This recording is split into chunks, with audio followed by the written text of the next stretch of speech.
سر قوي جدًا في المبيعات كشفه لنا أليكس هرموزي في كتابه، والسر ده بيخلّيك تقدر تعمل عرض لعميلك، العميل يقول على نفسه مجنون لو ما اشتراش منك. أنت ممكن يكون عندك منتج جيد جدًا، جدًا أو خدمة عظيمة جدًا، ولكن مع ذلك المبيعات بتكون ضعيفة، وهنا أليكس هرموزي بيقول إنك بتستخدم طريقة البيع التقليدية اللي هو مسميها طريقة الإقناع، بدل ما بتستخدم الطريقة اللي هو بيتكلم عنها في كتابه وهي طريقة العرض القوي. فخليني اشرح لك ايه الفرق ما بين الطريقتين. الطريقه الاولانيه وهي الطريقه التقليديه، ودي الطريقه اللي انت فيها بتتكلم مع العميل وبتشرح له المنتج وبتتابع معاه، ويعني بتحاول تضغط عليه شويه لحد ما يرضى يشتري. ولكن الطريقه اللي هو بيتكلم عنها ان انت بتقدم عرض للعميل، العرض ده من قوته العميل هيسمي نفسه مجنون لو ما اشتراش منك. وفي كتابه بيقول إن العرض علشان يكون عرض قوي جدًا لا يقاوم، لازم يكون بيتكون من 4 عناصر أساسية. الشرط الأول في العرض القوي إن المنتج بتاعك لازم يكون منتج بيحل مشكلة محددة أو بيقدم قيمة محددة، وكنا اتكلمنا في فيديوهات قبل كده إن أي منتج علشان يتباع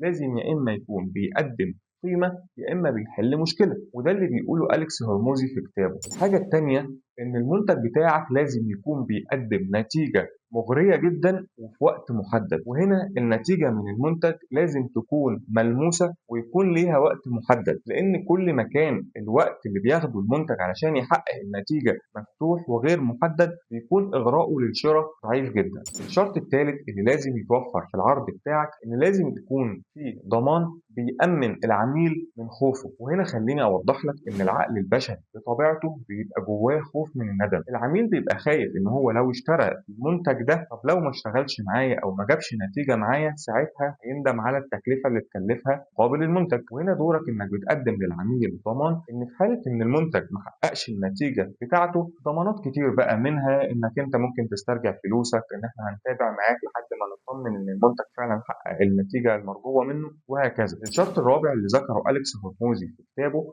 وهو إنك لازم بتقدم مع العرض بتاعك مجموعة من الهدايا وحاجات إضافية مع المنتج تحسس العميل بالقيمة الكبيرة جدا في العرض ده. وطبعا لازم يكون الهدايا دي ليها علاقة بالمنتج أو مرتبطة بالمنتج، وكمان بتقدم قيمة كبيرة حقيقية للعميل. وفي الكتاب أليكس هرموزي قال لنا على قصة عنه هو شخصيا شاف فيها الفرق ما بين الطريقتين، وهي إن هو كان عنده برنامج تدريب، قيمة الاشتراك في البرنامج التدريبي كان $99، ومهما كان بيحاول يسوق للبرنامج ده بالطرق التقليدية ما كانتش بتجيب النتائج المرجوة منه. ولكن بعد كده لما استخدم الطريقة اللي هو بيناقشها في كتابه وقدم عرض فعلا قوي ما يتقاومش بإنه سوق للبرنامج التدريبي بتاعه وقال اخسر 9 كيلو من وزنك في 6 أسابيع أو خد فلوسك بالكامل. وهنا أليكس هرموزي بيحكي إنه لقى إقبال قوي جدا على برنامج التدريب بتاعه. طيب أنت هتسألني إزاي أطبق الطريقة دي على المنتج بتاعي، وهنا أنت هتسأل نفسك 4 أسئلة. أول سؤال لازم تكون عارف جدا هي إيه المشكلة اللي بيحلها المنتج بتاعك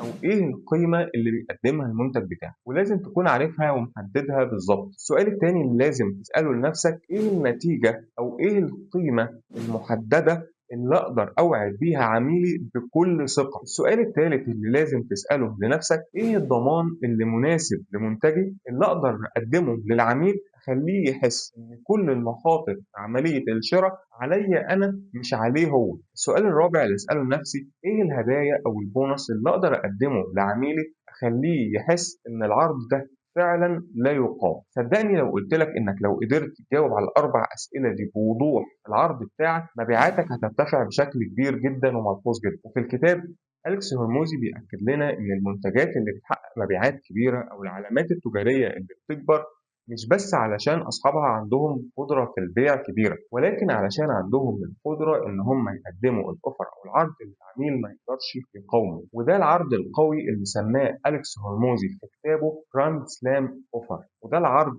اللي العميل بتاعك هيقول على نفسه مجنون لو ما اشتراش منه. سلام.